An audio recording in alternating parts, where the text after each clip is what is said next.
आपने अपने जीवन का कंट्रोल इन सोशल मीडिया वालों के हाथ में दे दिया है कि आपके पिताजी जब ऑफिस से घर लौट के आते हैं और आपसे 2 शब्द बात करना चाहते हैं, आप उनको भी समय नहीं देते हो।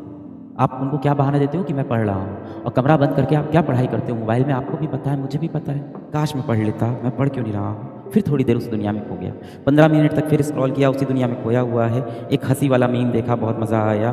फिर कोई एक लड़की वहाँ पे नाचते आई, उसको देख लिया। फिर देखा कोई लड़के-लड़की का कोई अच्छा-सा रील है और उसको देख के बड़ा मज़ा आ रहा है, प्यार-मोहब्बत के प्रसंग हैं। आप में से कोई भी इतना बिज़ी नहीं है कि अपने सबसे महत्वपूर्ण काम के लिए उसके पास समय ना हो।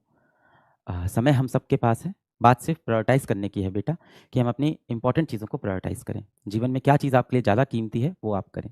मिसाल के तौर पे अभी बहुत से बच्चे हैं जो इस संवाद सेशन में आए हैं, जो ये बात करने आए हैं कि अलग सर मेरी ये दिक्कत है, मेरी ये दिक्कत है, बैच में थोड़ा-सा ये प्रॉब्लम हो रहा है। तो आप ऐसे बच्चे हो। कुछ बच्चे ऐसे होंगे जो इस समय बैठ के रिविज़न कर रहे होंगे, पढ़ाई कर रहे होंगे। दोनों ही बच्चे सही हैं। तो आपको अपने समय को सही से यूटिलाइज़ करना है। आप फिर भी सही से यूटिलाइज़ कर रहे हो, है ना?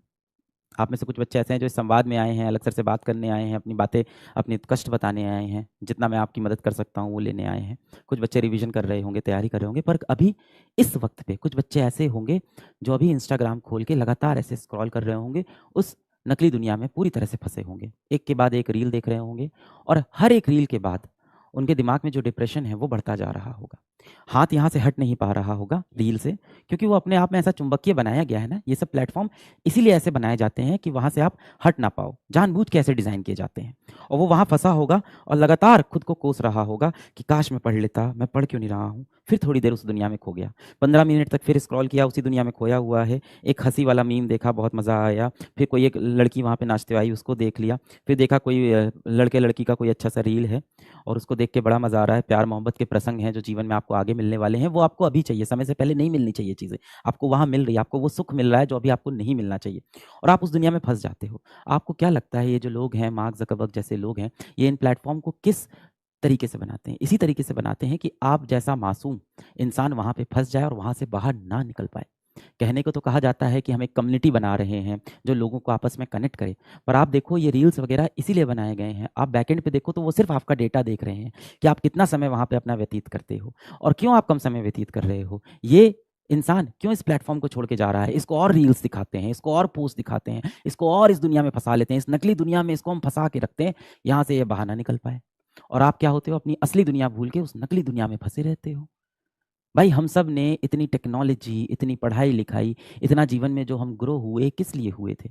इसीलिए हुए थे कि हम सुखी रहें, हम खुश रहें, हम तंदुरुस्त रहें, हमारी सेहत अच्छी रहे, अपने माँ-बाप को समय दें, अपने भाई-बहन को समय दें। आप देते हो? आप देते हो? एक तरफ आप रील स्क्रॉल कर रहे होते हो, दूसरी तरफ आपकी माताश्री आपसे आपके बारे में बात करना चाह रही हो कि बेटा तुमने समय से खाना खाया था कि नहीं खाया था? और आप उनसे चिढ़ के बात कर रहे होते हो। उनको कष्ट देते हो आप, उनसे बदतमीज़ी से बात करते हो। तो ये सारे सोशल मीडिया प्लेटफ़ॉर्म आपको इसी तरह से भटका रहे हैं। आप देखो ना, आप सोशल मीडिया पे एक फ़ोटो डालते हो अपनी मम्मी के साथ, me with my mom is so beautiful, she is like God to me, और आप उस गॉड के साथ घर पे कैसा व्यवहार करते हो? जब वो गॉड आके आपसे रात को 10 बजे बोलता है कि बेटा आप मोबाइल छोड़ दो, ये बंद कर दो सोशल मीडिया प्लेटफ़ॉर्म, आप कितनी चिढ़ से उनको रिप्लाई देते हो। इस दिन के लिए थोड़ी ना उन्होंने आपको बड़ा किया था। तो ये नकली दुनिया से आप बाहर निकलो, अपने जीवन का कंट्रोल खुद के हाथों में रखो। इन बड़े-बड़े टेक जायंट्स को अपने जीवन का कंट्रोल मत दो। धीमे-धीमे देखो ये सोशल मीडिया प्लेटफ़ॉर्म ने कंट्रोल आपके जीवन का, आपके मस्तिष्क का अपने हाथ में ले लिया है। आप देखिए, आपको लगता है कि आप उन्हें इस्तेमाल कर रहे हो, हाँ? आपको लगता है ना कि ये फ़ेसबुक, व्हाट्सऐप, इंस्टाग्राम आप इस्तेमाल करते हो, बिल्कुल गलत। इंस्टाग्राम, फ़ेसबुक, व्हाट्सऐप, यूट्यूब आपको इस्तेमाल करता है अपने फ़ायदे के लिए। आप उनके लिए एक यूज़र हो, आप उनके लिए एक कस्टमर हो और आप उनके जाल में फँस जाते हो। और इस जाल में फँस के आप उनको इम्पोर्टेंस दे रहे हो, उन अनजान लोगों को यूट्यूब पे या इंस्टाग्राम पे, सोशल मीडिया में, रील्स में देख रहे हो, जिनका आपकी ज़िंदगी में कुछ लेना-देना नहीं है। आप ये बता दो, आप 1 घंटे रील स्क्रॉल करते हो, उससे आपके जीवन में क्या वैल्यू एडिशन होता है? आप समझदार हो, पढ़े-लिखे हो, 18 साल के हो, 19 साल के हो, काफ़ी चीज़ें आपको समझ में आती है। ऐसा तो है नहीं कि आप बिल्कुल अनपढ़ हो बेटा। बिल्कुल आप अशिक्षित हो, आप शिक्षित हो, आपको चीज़ें समझ में आती है। सब समझने के बाद भी आपने अपने जीवन का कंट्रोल इन सोशल मीडिया वालों के हाथ में दे दिया है। और इसमें आप इतना फँसे रहते हो कि आपके पिताजी जब ऑफ़िस से घर लौट के आते हैं और आपसे 2 शब्द बात करना चाहते हैं, आप उनको भी समय नहीं देते हो। आप उनको क्या बहाना देते हो कि मैं पढ़ रहा हूँ और कमरा बंद करके आप क्या पढ़ाई करते हो मोबाइल में, आपको भी पता है, मुझे भी पता है। आप तो वही देख रहे हो कि किसने अपनी बीवी को क्या बोल दिया, ये दोनों कपल आपस में क्या कर रहे हैं, ये बॉटल उछालने वाला चैलेंज कैसे होता है। तरह-तरह के आप रील देख रहे हो और अपने दिमाग को पूरी तरह से दूषित कर देते हो। जिस माँ-बाप ने आपको पाल-पोस के बड़ा किया, उनकी इज़्ज़त आप नहीं करो। किस काम की ये पढ़ाई-लिखाई मेरे और आपके? मैं अपने लिए भी बोलता हूँ। किस काम की ये पढ़ाई-लिखाई, किस काम का ये एम, एम्बिशन, डॉक्टर बनना, इंजीनियर बनना, ये सब किस काम का है यदि हम अपने माता-पिता को सुख ना दे पाएँ, खुशी ना दे पाएँ, 2 पल बैठ के उनसे चैन से बात ना कर पाएँ।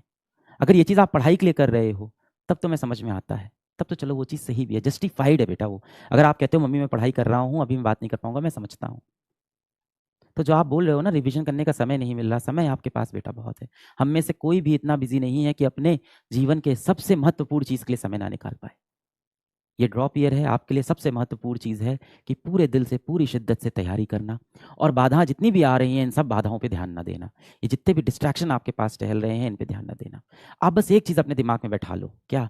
कि आप सोशल मीडिया का इस्तेमाल नहीं करते, ये आपका इस्तेमाल करता है। अच्छा लगेगा आपको कि कोई आपका इस्तेमाल करके चला गया? नहीं लगेगा ना? करने दोगे आप किसी को खुद का इस्तेमाल? नहीं करने दोगे ना? तो ऐसे ही आपको अंदर से कठोर बनना है और जब भी अगली बार अपने मन में ऐसे बहुत ही तीव्र इच्छा आए ना, बहुत ही ज़्यादा आपको रील की इच्छा आती है कि देखना ही पड़ेगा, तो आप खुद से बस एक सवाल पूछना कि क्या मैं खुद को दूसरे को इस्तेमाल करने दूँगा? नहीं करने दूँगा ना बेटा? तो फिर नहीं करना है।